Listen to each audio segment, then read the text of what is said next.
Golden State Media Concepts Baseball Podcast. We cover everything Major League, from spring training to the World Series. We've got your favorite club covered, from New York to Boston to LA. This is the Golden State Media Concepts Baseball Podcast.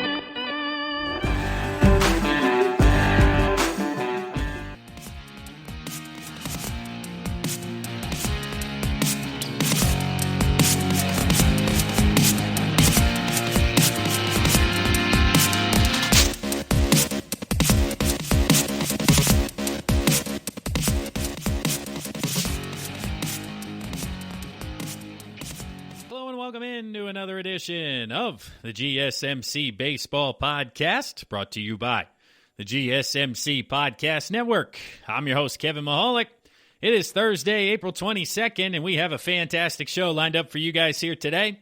A lot to talk about. Beginning this week, the Major League Baseball and the Players Association have gotten together to have their first conversation about a new collective bargaining agreement after the current agreement comes to a close here of December 1st of 2021. Then we're going to transition into a little bit of mock draft conversation. With the NFL draft coming up here in a week, I figured now it's time to talk a little bit of college baseball like we do during the week, but take this one slightly in a different direction and talk about some mock drafts and where they see the top 20 or first round ending up this year. And then at the end of the episode, talk about some statistics out there through the first 2 weeks of the year, the trends, what's happening, who are the standouts, and of course give you guys an update on the latest series that took place this week and if there were any more surprises taking place here across baseball. So let's jump right in here. Like I mentioned, the Major League Baseball and the Players Association got together on Tuesday for their first quote-unquote official negotiating session in a little bit more than 6 months. Since last year, there were some contentious discussions being had, and ultimately the two sides could not come to an agreement, which is when Rob Manfred had to step in and basically with his power say, hey, you guys are going to play 60 games. This is the way it's going to go, and ultimately how things are going to pan out. And then at the beginning of this year, January, February, they spoke briefly about trying to get some updates into this season. We talked about with coronavirus, the vaccine rollout. Major League Baseball was trying to push back the opening day a month or two to allow more people to get vaccinated, less exposure as the numbers were declining. But the players pushed back and they were unable to come to an accord. And ultimately the 2021 season started as if there were no changes whatsoever. No expanded playoffs, no designated hitter. Really the only change was 7-inning doubleheaders being in place as opposed to the doubleheader 9 innings that typically are across the board here. So, again, this Tuesday they had themselves a team meeting or a Zoom meeting, whichever platform they were using, not exactly sure here, but they got together, multiple people on both sides. There were probably about 6 to 8 players and about 3 to 4 people on the Major League Baseball side that came together to discuss ultimately the first initial conversation and what hopes that, ultimately they can come together to avoid a strike here moving forward. Because, these conversations over the past couple of years have been very combative, very negative. Both sides have accused the other side of operating in bad faith, multiple efforts from each side to reach deals. We know now that proposals have been sent out basically with the understanding that the other side is never going to agree to what is being sent out and just want to look good in the national media and the fans' perspective, saying, hey, we're trying. The other side isn't coming to the middle. They're not meeting us in the middle in any way. They're not operating in good faith, and almost some legality issues there with that term, operating in bad faith, moving forward. So the league, as well as the union, has declined to comment on the discussions to multiple media outlets. So we have yet to kind of determine how these initial conversations went. But at the same time, both sides are of the understanding, and both sides know that with a $10 billion a year industry, which is what Major League Baseball has become, a labor dispute, a strike, a lockout, whichever terminology you want to use, would certainly harm this industry. And the fans themselves would not be very pleased. And this is where it's difficult because the fans typically take the side of the teams and of Major League Baseball and the ownership for a couple of reasons. One is because players are making an extraordinary amount of money, at least the top players are, and even the Major League minimum, say it's $500,000, just to use a round number. That's a lot of money for the common individual, for the common fan or folk who's going to work a construction job, an office job, whatever type of job it is, see somebody making this type of money wanting more and kind of thinks to themselves, listen, you're playing a kid's game, you're having fun out there, just go play, right? You don't need all these extra incentives that you're trying to get, all these changes that you want, and really just, kind of falls on the side of the ownership, as well as players change teams, they change towns, right? And people are fans of organizations. So, I root for the Philadelphia Phillies. Like, yes, I enjoy players on the Phillies, but whether it's free agency or trades or whatever it is, when that player leaves town, you don't wish ill will on them in any way, but you also don't continue to root for them, right? I mean, the big one around here in football was Carson Wentz. Now he goes to the Colts. I'm not going to root for Wentz. I'm not going to root for the Colts. I'm going to continue to root for the Eagles.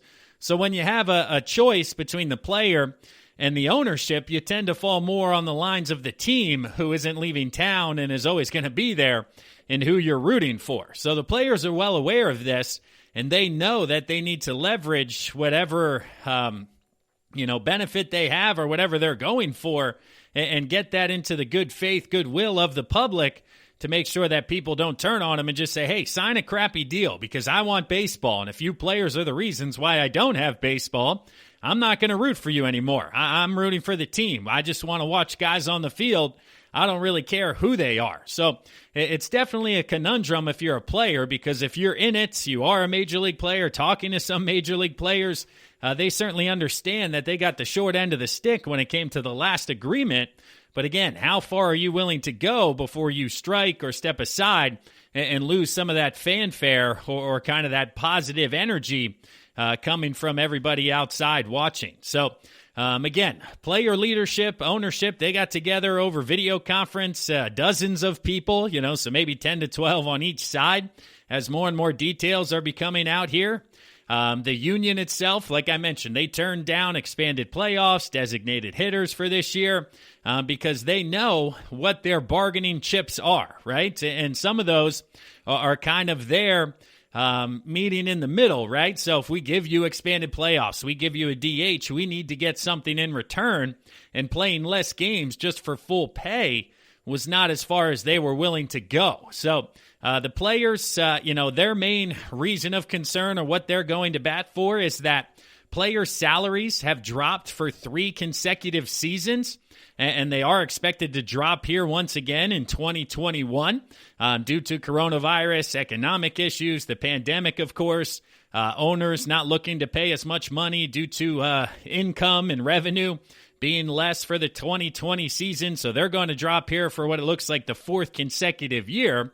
And again, now the top guys, they're still getting paid because we've had multiple $300+ million contracts signed recently. You got Mookie Betts, you got Tatis Jr., Lindor, Cole, Harper, Machado, all of these guys at the top of the list making $300+ million. And you even have Trevor Bauer setting a new AAV record of $40 million for this year. But the, for lack of a better term, middle class of Major League Baseball has gone down significantly. And this is where the internal strife between players is also something that is a detriment to their negotiation, because the top-end guys are going to want a certain type of deal, certain type of incentives, but just due to the number of players, right? You got 25 guys on 30 teams, quick math, 600 plus, 650, 700 guys, 40-man rosters, right? Even more than that.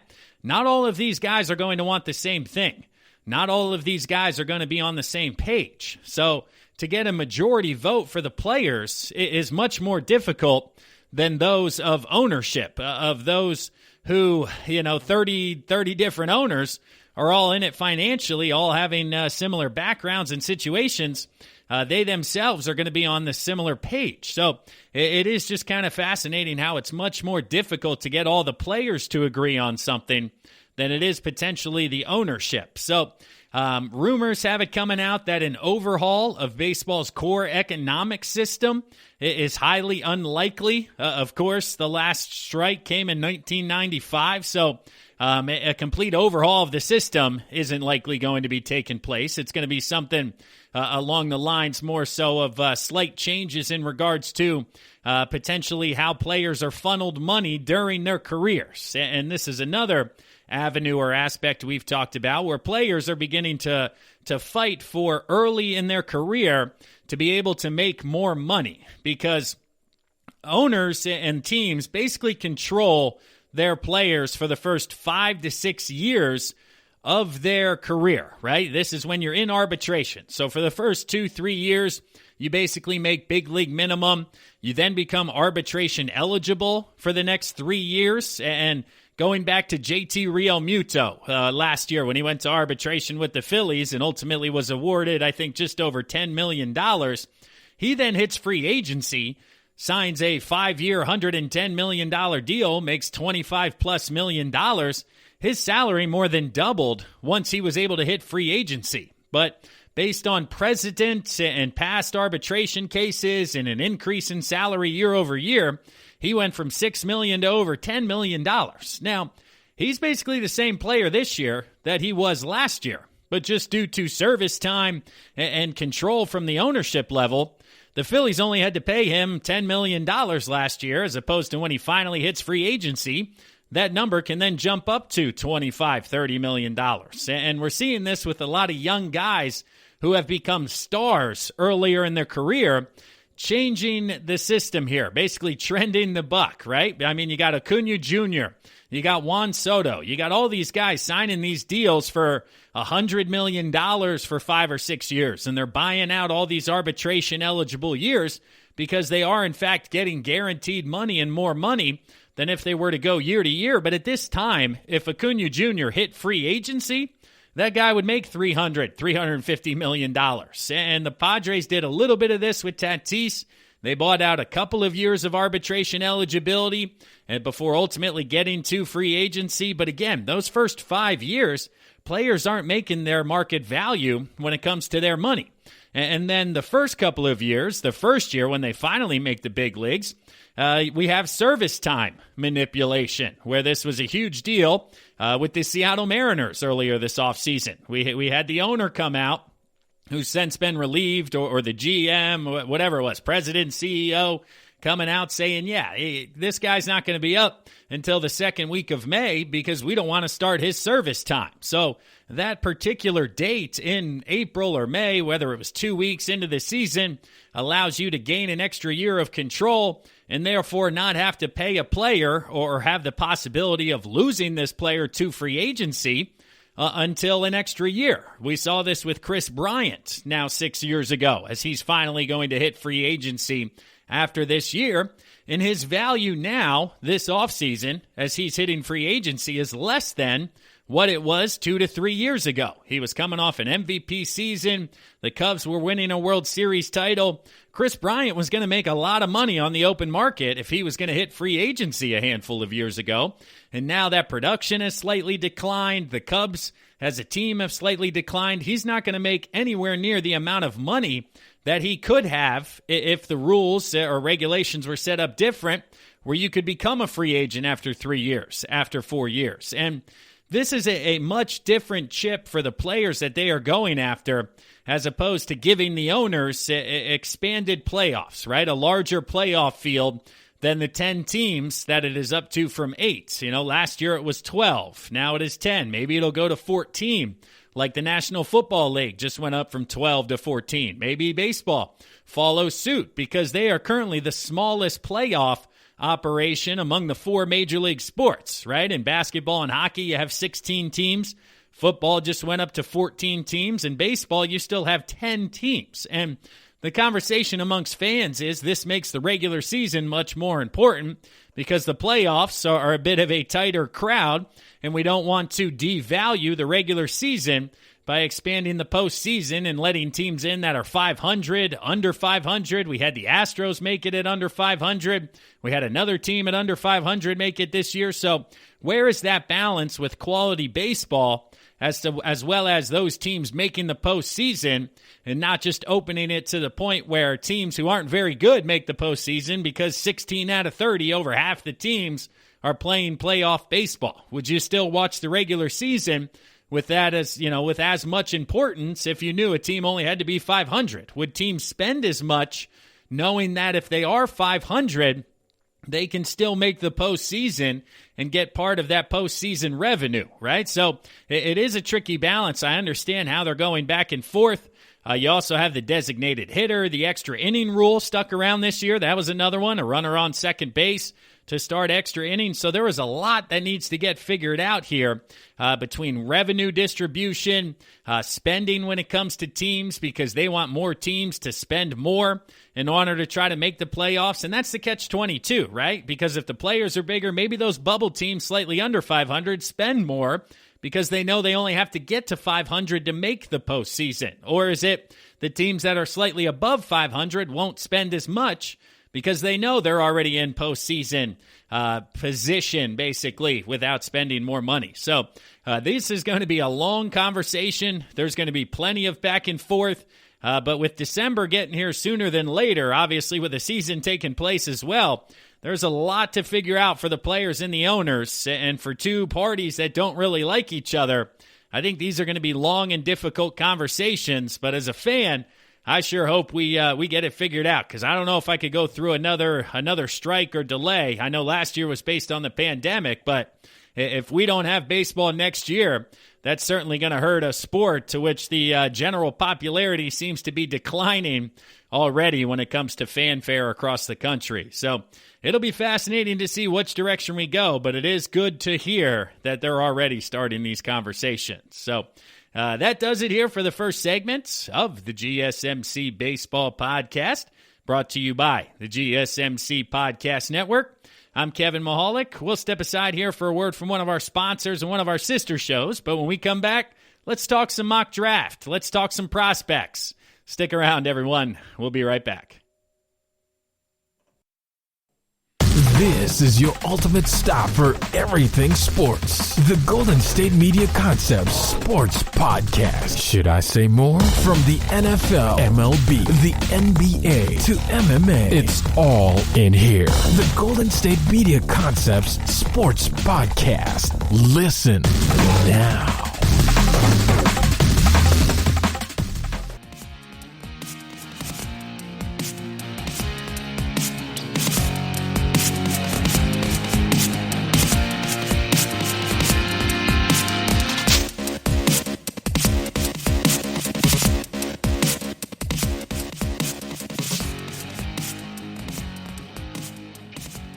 Welcome back to segment number 2 of the GSMC Baseball Podcast, brought to you by the GSMC Podcast Network. I'm your host, Kevin Mahalik. Appreciate you guys tuning in. Before we get into mock draft conversation, top prospect conversation, can you guys do me a favor and head to social media? Check us out there on Twitter, Facebook, Instagram, GSMC Baseball. Our Twitter page, all the different hosts here within the Baseball Podcast Network. You got Patrick, myself, Jack, everybody who's in and out here. We're able to get onto Twitter, give you guys our thoughts, takes, reactions, whatever it may be, but keeping you guys up to date on the latest information, the latest on what's happening across Major League Baseball there on Twitter. You guys know how that universe works out there, but we're also on Facebook, the GSMC Baseball Facebook page. We'll talk to you guys about articles, updates, what's going on across the sport. So as you continue to subscribe here to the podcast, check out Twitter, check out Facebook, GSMC Baseball. While you're there, check out the podcast network. Head to LinkedIn, GSMC Podcast Network. They'll keep you guys up to date across all the different shows on what's happening out there, so you can stay up to date not only on baseball, but everything else taking place out there in the world, because we know it's crazy and there's a lot happening. So you're going to want to click subscribe and like those pages so you can stay up to date with everything taking place out there. But here for segment number 2, we're going to take a little bit of a different turn. I haven't talked about this with you guys yet. Normally on Thursday's episodes, we talk about college baseball, the top 25, what happened this previous weekend across the college baseball landscape. But with the NFL draft now officially a week away, if you're listening to this here on the 22nd, I figured it's time to start talking about the baseball draft. Some mock drafts have recently been released out there. Now, of course, things are subject to change. We all know how the mock draft season works in the NFL. Everybody releases like 13 or 14 different versions. Mock draft 13.0. There was this trade or this change in the standings, so these teams are picking in different order. And obviously, they don't get very close up until it's a lot closer to mock draft season, but you're able to kind of get a good understanding of what people are thinking or who the top prospects are at the top of the draft here. And for you guys who don't follow along with the draft first-round options, maybe you're not aware of some of the best high school kids that are available out there right now across the country. So let's dive on in. Again, order to be determined, prospects to be determined, but the top 4 or 5 prospects seem to be pretty well set when it comes to this draft. You got the 2 arms out of Vanderbilt, and you got 2 high school shortstops who are at the top of everybody's list. 1 kid out of Texas, high school in Texas, 1 kid out of a high school in California. But I wanted to start out with the 2 top arms because this is where the debate's happening at number 1. And as of right now, everybody's got the Pittsburgh Pirates kind of penciled in to this number 1 spot. And the 2 guys we're talking about are Kumar Rocker and Jack Leiter, both out of Vanderbilt's rotation. Now, Kumar Rocker, he's a little bit bigger, 6'5", 250, big right-handed kid. A lot more of the workhorse variety, right? He relies heavily on velocity. He's added a cutter this year to his arsenal. He's got the slider, got the fastball. A little bit less of a technician and more of a power pitcher when it comes to his arsenal and what he's got going. But he's been nothing short of dominant this year as well as his entire career at Vanderbilt. I mean, he exploded onto the scene in 2019 with a no-hitter against Duke in a super regional game. He went 12-5 that year with a 3.25 ERA, 114 strikeouts to 21 walks over 99 innings back in 2019. Now in 2020, obviously it was a shortened year. He only had 3 starts. He went 2-1 with a 1.80 ERA, up the strikeout total to 28 over 15 innings, so almost 2 per inning last year. And then this year, through 9 starts, he's got a 1.64 ERA and is currently 8-1 over 55 innings. And he's got 81 strikeouts to 15 walks, only allowing 10 earned runs. The guy has been absolutely fantastic, and coming into this year, he was pretty much penciled in as that number 1 guy, no questions about it. But the performance of his teammate Jack Leiter has started to make that a conversation at the top. And you look at different mock drafts, some of them say it's Leiter, some of them say it's Rocker. It's really back and forth based on personal preference. Now, Jack Leiter, a little bit different of a prospect. He's 6 foot, 195, so not as much of the power guy as Kumar Rocker, but certainly has the stats to bring it up here. So Leiter redshirted in 2019. 2020, he also had 3 starts. He went 15 innings, 22 strikeouts, a 1.72 ERA. But here in 2021, he's taken his game to a completely new level. He's thrown a no-hitter. He then had a no-hitter through 7 additional innings the next game, so went 16 straight innings without allowing a hit. He's got a 0.98 ERA in 9 starts. 55 innings for him as well, just like Rocker. 94 strikeouts in 55 innings to 22 walks. I mean, the guy's got absolutely electric stuff. And he was drafted by the Yankees out of high school. A nasty 12-6 breaking ball, solid fastball, changeup. And man, he is just a top-end talent here. And that's the conversation that the Pirates are having, whether it's going to be Rocker or whether it's going to be Leiter.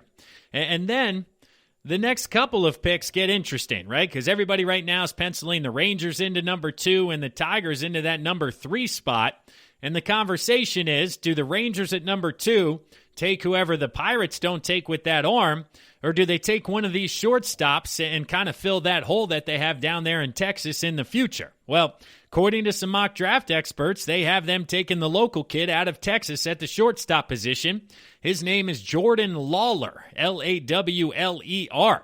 He is a 5-tool player, and he basically covers all questions you may have. Now, he may not have that one elite special skill, but he has star power in the system, and his comparable guy or his comparison for Major League Baseball looks to be Carlos Correa. So tremendous defense. He's going to be solid there. And then at the 3 spot, the Tigers, do they go with Leiter or Rocker, or do they take another shortstop? Because, they need some offense more than they need some pitching there in Detroit. But the other gentleman that they are looking at is Marcelo Mayer, M-A-Y-E-R, out of California. He is just a left-handed swinging, smooth defensive shortstop. He's absolutely fantastic. He doesn't have, or he has one skill that may be the best in the draft when it comes to offenses, right?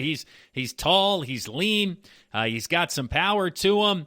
And anybody who, can be compared to Manny Machado is somebody that you're certainly looking at the top of the list. And then with the Red Sox picking at number 4, if the shortstops go before them, they're certainly taking that second arm. If not, they'll be fine taking that shortstop position here. So picks 5 through 10, this is when things start to deviate depending on who you're talking to. You got a couple of different prospects, but number 5 for some of the prospects, you got Brady House, a shortstop out of Georgia. He's got big-time power, big-time arm strength. People think he could be a better version of Joey Gallo. I've seen him at 5 to the Orioles, or here at 7 to the Royals in a different one. People are saying Nolan Arenado, Josh Donaldson comparisons could be happening for House, whether he ends up at shortstop, third base, or the outfield, to be determined for him. You got a catcher from Louisville at the top of the list, Henry Davis. He's risen to the top of the college bats by hitting over 400 this spring. A plus arm behind the dish. He's from New York, so he wasn't in the first round coming into this year, but he's very good behind the plate, and the way he's hitting this year has skyrocketed him up the draft charts. And both mock drafts I'm looking at have him going number 6 to the Arizona Diamondbacks. Having some fun here. So, like I mentioned, the Royals, they're taking House in the one mock draft, and another, they're taking Jackson Jobe, a right-handed pitcher, a high school kid out of Oklahoma.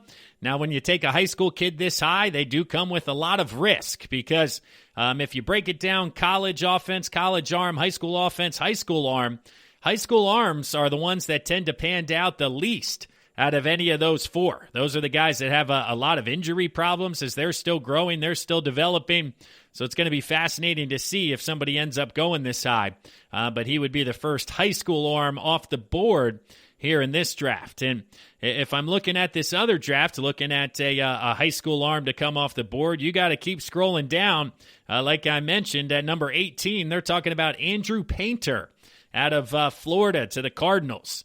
Some mocks have him 10 to 20, which is probably where he'll go, but 6'6", athletic kid. But again, they just don't, those high school kids don't really go that high. But another mock draft has him at 12 going to the Mariners. So good stuff, good feel for pitching. It's just a matter of which team is ultimately looking to take that risk at the top. You have Sal Frelick, an outfielder from Boston College. He's got a chance to be a plus hitter. He's got great speed from the outfield. He's going 8s in this mock draft that I have here. Scrolling through here, it looks like he is going number 10 to the Mets. In another mock draft, he just keeps getting better and better. Could he continue to rise as the year continues on? He looks to be a center fielder. Could be a Jared Kelenic type in the long run. So the Mets would certainly like to replace Kelenic after trading to him this past offseason. You got Ty Madden and Gunnar Hoagland as 2 college arms coming off the board not long after.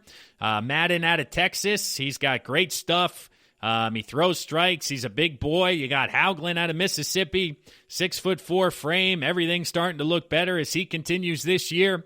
Both of those guys are kind of in the 5 to 15 range. This mock has Madden going 12 to Seattle. Hoagland going 13 to the Phillies. So those guys are starting to come off the board. You got another shortstop from North Carolina, Khalil Watson.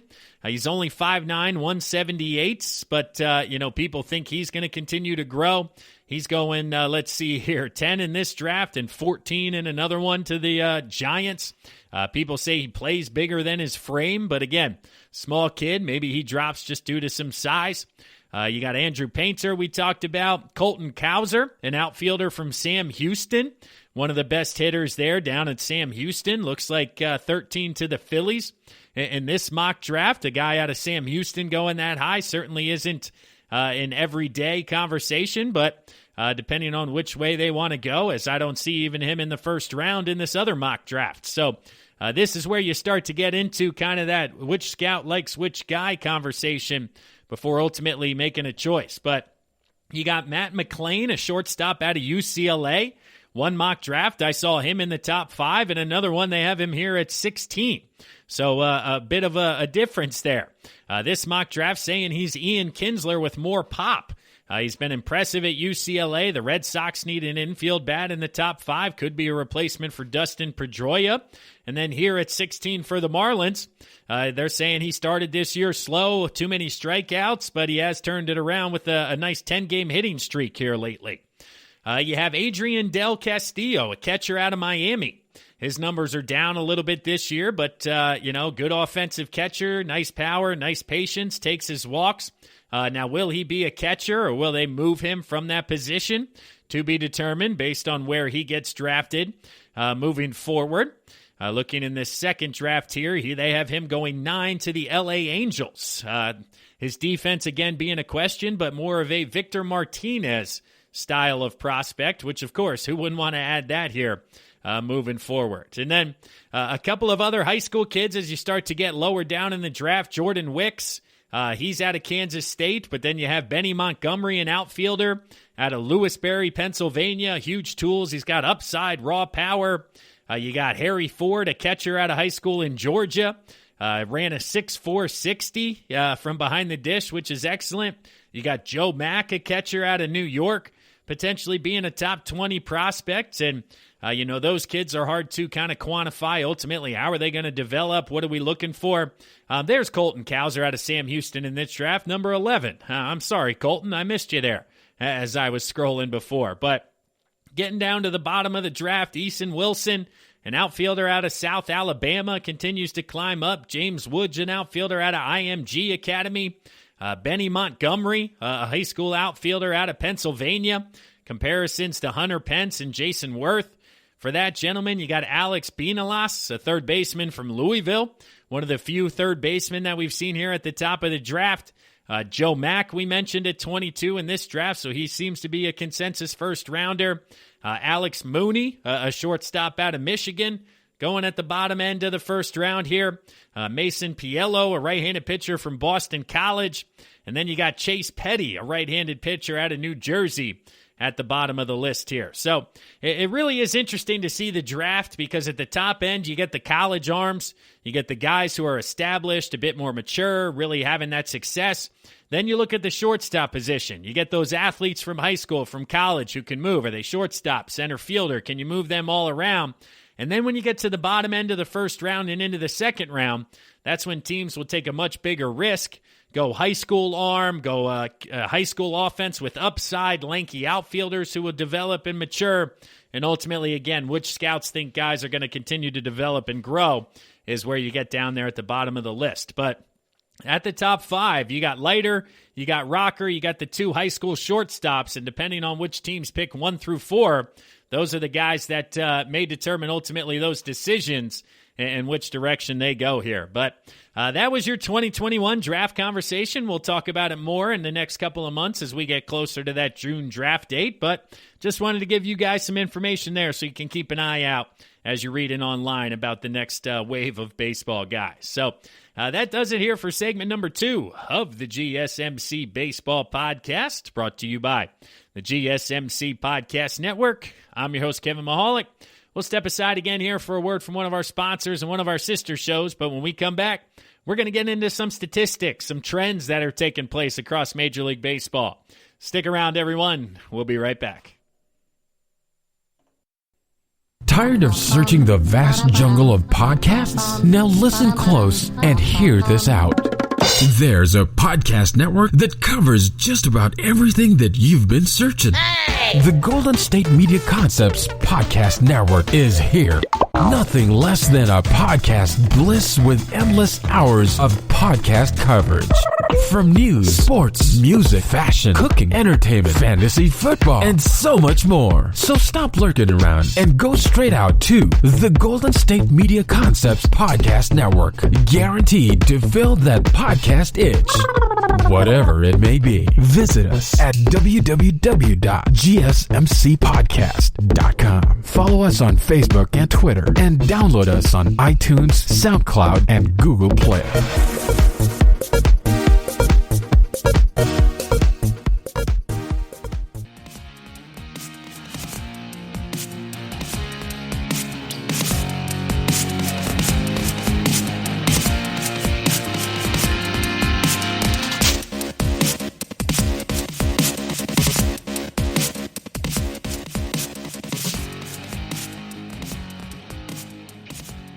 Again, and thanks for listening to the GSMC Baseball Podcast, brought to you by the GSMC Podcast Network. I'm your host, Kevin Mahalik. Appreciate you guys tuning in. Please hit subscribe wherever you're listening to this, whether it's Apple Podcasts, Stitcher, Spotify, Google Play, whatever it is out there. There's so many of them I can't even keep up anymore. But wherever you're listening to this, if somebody sent you a text saying, hey, check out this podcast, click that subscribe button, click that like button. That way you guys will be notified whenever the latest content comes out for us here. We're giving you guys great information, great content on a daily basis, and you want to know when it's coming out. So hit subscribe. It'll be pushed right to your phone, and you can be aware when that latest episode comes out. But while you're there hitting subscribe, please rate and review the podcast. Leave us a 5-star rating, write us a review, write us a comment. If you guys leave a comment here, I'll read them on the show, whether it's a question, a comment, some feedback, whatever it may be. I'll give you guys your airtime. Come up with whatever username you guys want. I'll read them here on the show. It'll be a lot of fun to get you guys your comments and your airtime, as I want to make this a community effort, because without you guys listening out there, I'm not able to do this part behind the microphone, right? I'm not able to do this twice a week, give you guys this great information, unless you guys are listening. So rate and review the podcast, click subscribe, share us with one of your friends. It certainly helps us continue to get up those ratings, right? You go to those new trending podcasts, whatever it may be, on whatever platform, Apple Podcasts, it's news and noteworthy, I believe. And that'll help get us listed on there for allowing us to continue to grow and spread the love here within the GSMC baseball community. So, segment number 3, what are we up to here? I wanted to talk to you guys about some injury updates, talk about some trends, and then get into some history that's been made by Corbin Burns, because, man, he has been absolutely impressive to start out this year. So let's start out with some injury conversation, give you guys an update based on the middle of the week here. Starting out with the LA Dodgers. They're dealing with a couple of different injuries. You got Mookie Betts, who it looks like he's going to be able to avoid a trip to the injured wrist. He had an x-ray on his right forearm come back negative after he got hit with a 95-mile-an-hour fastball on Monday night. So hasn't played the last couple of days, but he's going to get some treatment, and it doesn't look like it's going to be the full 10 days to get Mookie Betts back into the lineup there for Dodgers fans. And even with all these injuries in LA, I mean, they're off to a 14-4 start, which puts them on pace, I think, for right around 125 wins on the year, which would certainly be a record for a single regular season. That right now, I think, is 116 by the Seattle Mariners back in 2001. So this team just shows how deep it is, how loaded it is, that they continue winning without Betts and even without Bellinger, right? So there's no timetable right now for Bellinger's return, because he originally went off with like a calf injury, some lower leg discomfort. Well, as they continue to run tests and look deeper and deeper, it came back that he actually has a hairline fracture in his left fibula. So he's got a broken bone, right? A hairline fracture that they need to rest and need to give some time to come back before ultimately he's going to be in the lineup every day. And then you also had Gavin Lux, who went on the injured list a few days ago with right wrist soreness. He remains to be on track to be activated as soon as he's eligible for next Monday's game against the Reds back in L.A. But Betts day-to-day, Bellinger no timetable, and then Gavin Lux should be back after his 10-day trip to the injured list. You also have Juan Soto, who was recently put on the 10-day IL with a left shoulder strain. This happened Tuesday night against the Cardinals, and this just sucks to see as a fan of baseball. And even though Washington's off to a bit of a slow start, Juan Soto is still a ton of fun to watch. as he's, one of the best young guys here in all of baseball. Ronald Acuna Jr., he left the game this week. He had some mild abdominal discomfort. He underwent an MRI that showed it's just a mild strain, and he's expected to avoid the injured list as he's day-to-day. But the Braves could take it easy for Acuna as he's off to an MVP style of start, and they don't want to disrupt that and rush him back and make him ultimately miss more time here over the near future. Starling Marte for the Marlins. He sustained a non-displaced rib fracture this past weekend to the Giants. He's going to stay away from baseball activity for about a week. He was placed on the 10-day injured list, but it looks like he's going to miss about 2 weeks, if I had to guess, and won't be back right after those 10 days when he's eligible. Dinelson Lamet, he's been building up arm strength over the UCL ligament strain in his right elbow. Looks like he will make his debut here Wednesday night with the Padres. So by the time you're listening to this Thursday, he will have made his debut, but certainly going to be on a pitch count for the Padres here early on. Gene Segura exited Tuesday night's game with a white crotch strain. He got put on the IL, and they called up Scott Kingery. So the Phillies' hottest hitter is going to be out for at least the next 10 days. Anthony Santander for the Orioles. Left ankle sprain during Tuesday night's game. He may be headed to the injured list. This is a wait-and-see opportunity for the Orioles over the next couple of days. They can always retroactive the time he's missed to the day he was out. And then Lance Lynn of the White Sox put on the 10-day injured list. A strained right trapezius, whatever that is, trap muscle that he sustained on Sunday, or Saturday it really was. He got put on the IL Sunday. Lynn has recorded a .92 ERA over 19 2/3 innings so far this year. So he's been fantastic for the White Sox, and unfortunately it looks like he's going to miss his next couple of starts there in Chicago as they'll have to dive into that rotational depth. You also have George Springer. It looks like he's going to be back sooner than later.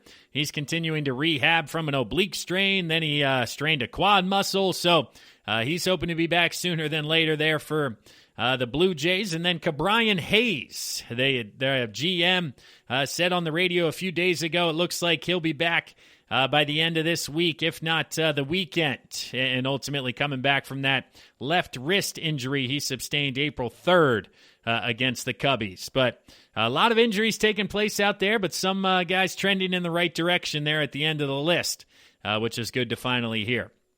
Now let's talk about some trends that are going on out there across Major League Baseball. We got ourselves a lower home run rate due to the deadening of the baseball, but this may not be a good thing when you start to dive into the numbers because it says at what cost here, right? So basically, the MLB made efforts to deaden the baseball this year by loosening the tension of the first wool winding closest to the core of the baseball. There were also now 10 teams storing baseballs in a humidor, which was up from 5 last year. So there were 5 last year. Now there's 5 new ones this year that they hoped would bring the home run rate down. And 3 weeks into the season now, it appears that there has been some impact. Now, home runs are typically slightly down in April just due to the weather. It's colder, a little windier, right? June, July, August is when the home run rates are the highest. Warm air has, less dew, less humidity, so the ball flies further through the air.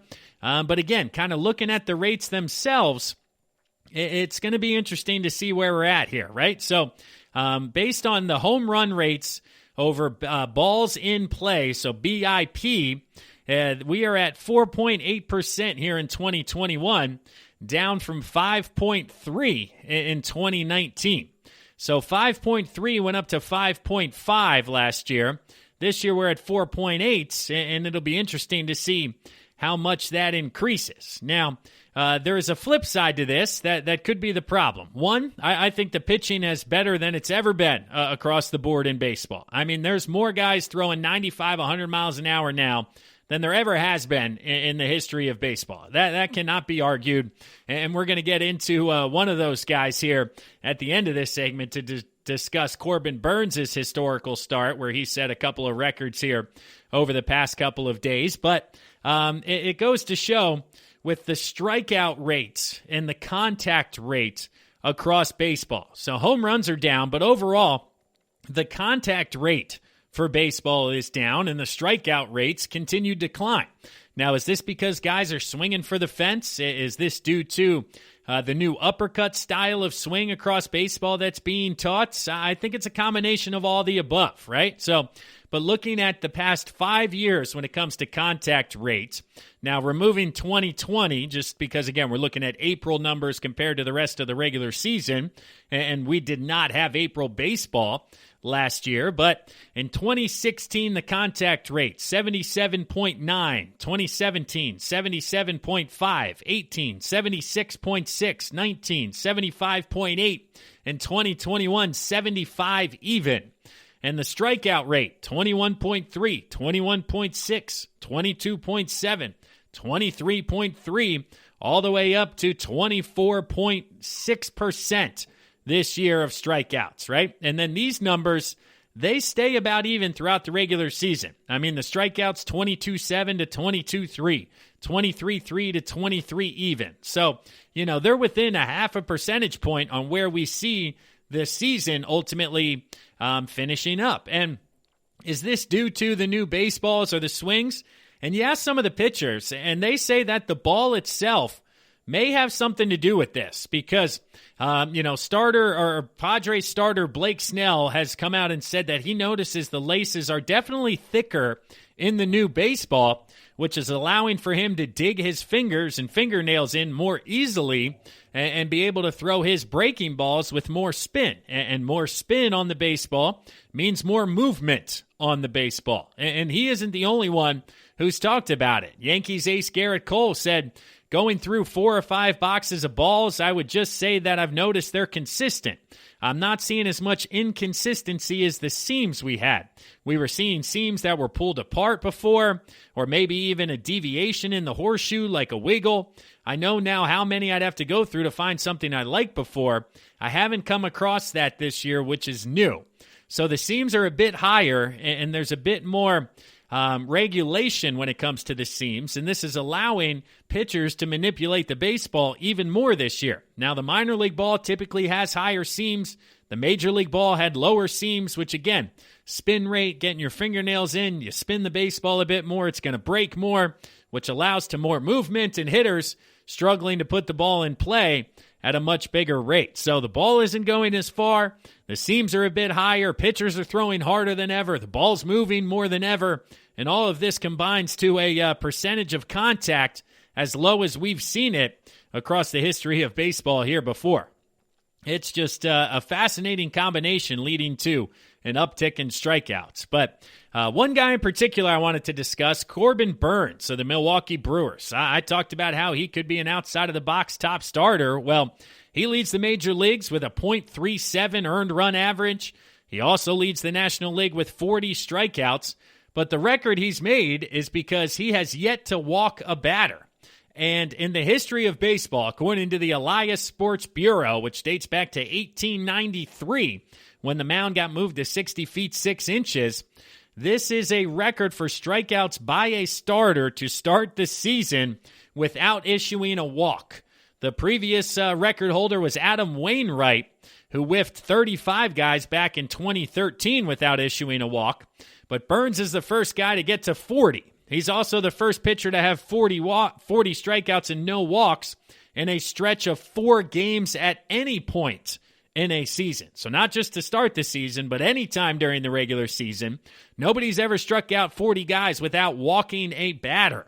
So he has 2 major league records already this year that he has he is absolutely shattering and making guys look silly up there. And now the only one he has left is strikeouts without a walk at any point by starter or reliever. That record's currently held by Kenley Jansen in 2017 with the Dodgers. He has a number of 51. So Burns is 11 shy of Kenley Jansen to getting that record as well here. So just a fascinating kind of combination. And how is he doing it this year? What's different, right? So going to Baseball Savant, looking a bit into Corbin Burns here. It's his cutter that has absolutely taken his game to the next level. So he is throwing his cutter 50.4% of the time. So half the time he's throwing his cutter. And this number has skyrocketed since 2019, right? So he basically introduced his cutter last year because in 2019 he threw it 1% of the time. Last year it was up to 31.5%, and this year, like I said, up to 50.4% for Corbin Burns. And just, man, and the cutter's average velocity here as I'm scrolling down, I want to make sure I'm reading this for you correctly, is, 96 miles an hour. Is that what I'm seeing here? Now I've lost my place on the page. But yeah, so 96 miles an hour on the cutter. 96 even. There it is. I got it for you. 96 even, right? 50%. Now next on the list is his sinker, which is essentially a two-seam fastball moving the other way, right? So the cutter moves right to left with a righty, sinker moves left to right. This one is 97 miles an hour. So he's either throwing 96 moving left or 97 moving to the right. And then his next most pitch, right? So the sinker he throws 13.3% of the time. The changeup he throws 13% of the time. This is coming in at 90 miles an hour. You then have the slider at 11% and the curveball at 10.7%. So Corbin Burns is throwing a fastball at 96, 97, moving at, 64% of the time. Next, you're getting an even distribution of changeup, slider, curveball. The changeup's at 90, the slider's at 87, and the curveball's at 81. So it is just a fantastic combination of pitches, which has led to hitters really being unable to kind of pinpoint that release, because that sinker and the cutter are tunneling off of each other out of his hand. And at 97, if you're going to decide, hey, this thing's moving a foot to the left or a foot to the right, I got to figure that out quickly. And hitters haven't been able to do it. And being able to throw them for strikes whenever you want has led to this just historical start for Corbin Burns, man. It's been fun to watch. If you haven't watched his starts yet, do yourself a favor and tune in the next time he's on the mound. But that'll wrap things up for segment number 3 here of the GSMC Baseball Podcast, brought to you by the GSMC Podcast Network. I'm your host, Kevin Mahalik. Let's step aside one last time here for a word from one of our sponsors and one of our sister shows. But when we come back, we're going to talk about some stats that are standing out so far the rest of the way, standings, trends, what's going on. Stick around, everyone. We'll be right back after this. Want to know the latest in soccer? Then listen to the Golden State Media Concepts Soccer Podcast. From MLS, the World Cup, and the Premier League, we've got you covered. The latest updates, the hottest matches, and news on the league's top players. It's the Golden State Media Concepts Soccer Podcast. David Beckham scores the goal to take England all the way to the World Cup finals. Listen now.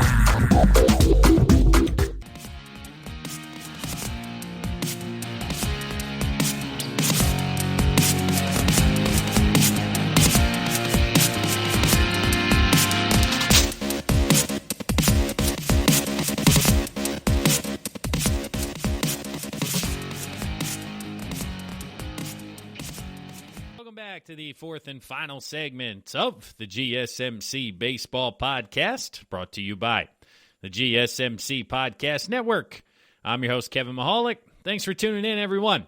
Here in this segment, we're going to go through the standings, keeping you guys up to date. I'm recording this here Wednesday night. There are a couple of games still happening out there.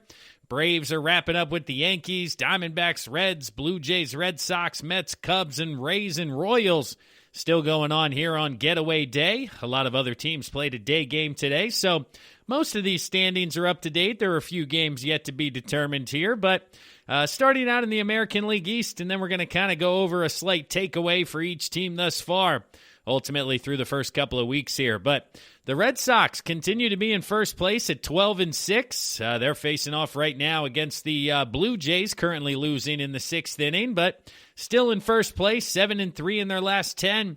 The Rays are now in second place at 10-8 after they've won 5 straight games here. So the Tampa Bay Rays getting hot, and they currently lead the Royals, looking for their 6th straight win here. The Baltimore Orioles in third place at 8-10, followed by the Blue Jays at 7-10. And then the New York Yankees still in the basement at 6-11, or 6-10, I should say. They're currently in the bottom of the 9th, down 4-0, about to be 6-11 against the Atlanta Braves here in Wednesday night's action. So certainly a surprise to see the Blue Jays and Yankees at the bottom of the division thus far, but a takeaway from each team. I mean, in the East, for the Blue Jays, Vlad Guerrero, he's hit 12 balls, 110-plus miles an hour, so putting the ball in play at 110-plus. This is 5 more than Giancarlo Stanton, who's second in line at 7. So Guerrero is just hitting everything hard all over the yard. Home runs, extra base hits, singles, doesn't matter. This guy is making hard contact and finally living up to that top prospect label that he had a few years ago. For the Orioles, John Means got a couple of scoreless outings thus far. A 1.52 ERA here at the end of 2019, and then this year at 1.52 as well. So matching up with that 2019 season and a tremendous start for Means, and the rest of the Orioles currently being at 8-10 here thus far early on. For the Tampa Bay Rays, Tyler Glasnow early on here, he's got a 40% strikeout rate. So he's got a new slider to complement that curveball as well as that plus fastball, and he's making opposing hitters certainly look extremely foolish. You got the Red Sox leading the American League with a 788 OPS. So they're hitting for power, they're getting on base, they're doing it all offensively, which has led to that 12-6 start for Boston. And then finally for the Yankees, even though they are about to be 6-11, Aroldis Chapman is tremendous. He's added that splitter, which is absolutely lethal. Fastball, slider, now splitter. He's got 2 or more strikeouts in 13 straight appearances. So he has just been absolutely disgusting here early in the 2021 season. Moving to the American League Central, this one's kind of a logjam. You got the Kansas City Royals in first place at 9-7. The White Sox in second place at 9-9. The Indians at 8-8. They're both a game back of the Royals. And then the Tigers at 6-11. And the disappointing Minnesota Twins, who have lost 4 straight, at 6-11 as well. So from 6-7 to 6-11, it's certainly been a disappointment there for the Twins. But some individual performances to talk about. The Indian Shane Bieber, he leads the major leagues with 48 strikeouts, proving that 2020 certainly wasn't a fluke. He's picked up right where he left off. He had 13 strikeouts against the Reds his last time out, so he is the first pitcher since 1893 to strike out at least 10 batters in his first 4 appearances of the season. Him and Corbin Burns have just been absolutely fantastic early on. For the Royals, the bullpen continues to be outstanding. I mean, they have won 55 consecutive games when leading after 7 innings. And just being a Phillies fan, that absolutely blows my mind. The Phillies almost blew another game today. They blew one on Tuesday night, having the lead late in the game. So to win 55 straight when having the lead is just, oh man, it's unfathomable. It really is. That is amazing. For the Tigers, Jeimer Candelario, 295 average, 377 on base percentage. I mean, Akil Baddoo's been really good. Wilson Ramos has been good. Robbie Grossman on pace for 100 walks, but Jeimer Candelario is picking right up where he left off last year, hitting 295. Certainly a bright spot there for the Tigers here early on. For the Twins, even though they're 6-11, their starting rotation has been very good. The rotation's ERA in total is 2.86. So it hasn't been the starters' fault as to why Minnesota's been struggling here early on in the 2021 season. And then the White Sox, their starting pitchers lead everybody in team ERA at 2.68. So Giolito did have a rough outing this past Monday, but 2.68 for starting pitching ERA. And they're second in innings pitched at 87.1, so 1/3 of an inning there. So it's not due to the amount of innings they're pitching. They're pitching a lot of innings, and they're doing it quite well out there in the American League Central for the White Sox at 9-9. In the American League West, the Oakland Athletics won again here on Wednesday. That was their 11th straight victory. They are now 12-7 and in first place. So this team went from 1-7 to now 12-7 in what has been just a remarkable turnaround for the A's, man. 11 straight after not looking great that first week. So can't jump the gun and come to conclusions that early. So 11 in a row for the A's. Man, that is just good stuff. The Seattle Mariners continue to surprise. They are 7-3 in their last 10, 11-7 overall. good for second place. And then the Angels above 500 at 9-7. The Texas Rangers not playing half bad, right? Playing decent baseball at 9-10. And then the Astros have struggled. They are 1-9 in their last 10. So started 6-1 and now 7-10. And they've basically done the complete opposite of the Athletics since that first 4-game sweep that Houston had over the Athletics. Those teams have gone in two totally different directions. But out west for the Angels, Mike Trout, he's tied for the lead in wins above replacement or WAR at 1.2 thus far. He's tied with Vlad Guerrero Jr. for that lead amongst the American League. He continues to be fantastic. He'll be right up there for the AL MVP once again. 3-time MVP already, still only 29 years old, and he continues to get better and better year after year. For the Astros, Ryan Stanek's season stat line, basically, he's given up one hit. He's gone 8 2/3 innings out of the bullpen, allowed one hit. It was a home run. He struck out 12. Opposing hitters are 1 for 26, and right-handed batters are 0 for 18. So Stanek out of the bullpen has yet to allow a hit to a right-handed batter for the Astros as one of their lone bright spots. Him and Ryan Presley with a 0.00 ERA out of the bullpen have been very good for the Astros. For the Athletics, Ramon Laureano, he has just been very good for them. The center fielder, he's got 8 stolen bases already. That's more stolen bases than 19 major league teams combined.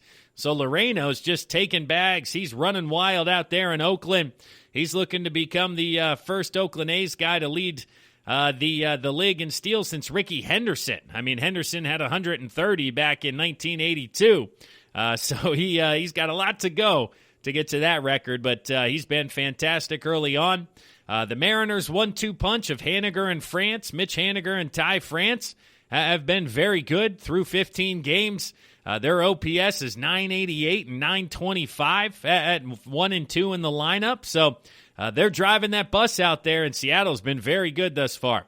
The Rangers, Kyle Gibson, he's been good so far this year. He's looking more and more like a number 1 starter or a really good number 2. He's at a 2.53 ERA. If you remove his first start of the year, his ERA is down to 0.43. So outside of opening day, he's been one of the best starters across all of baseball out there for the Rangers, and that's part of the reason why they are at 9-10 here early on. Transitioning now to the National League. You got the National League East. The New York Mets, 7-5 at first place.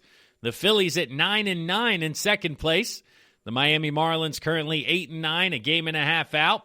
The Washington Nationals, they've won 2 straight to get to 7-9. And then the Atlanta Braves at 7-10, about to improve to 8-10 with this victory over the New York Yankees here. So a bit of a log jam in the National League East as well, with all guys in between 2 games, all teams within 2 games of first place. And the Braves as a team, their hard hit rate is 43.6, which means they have a .358 expected on base.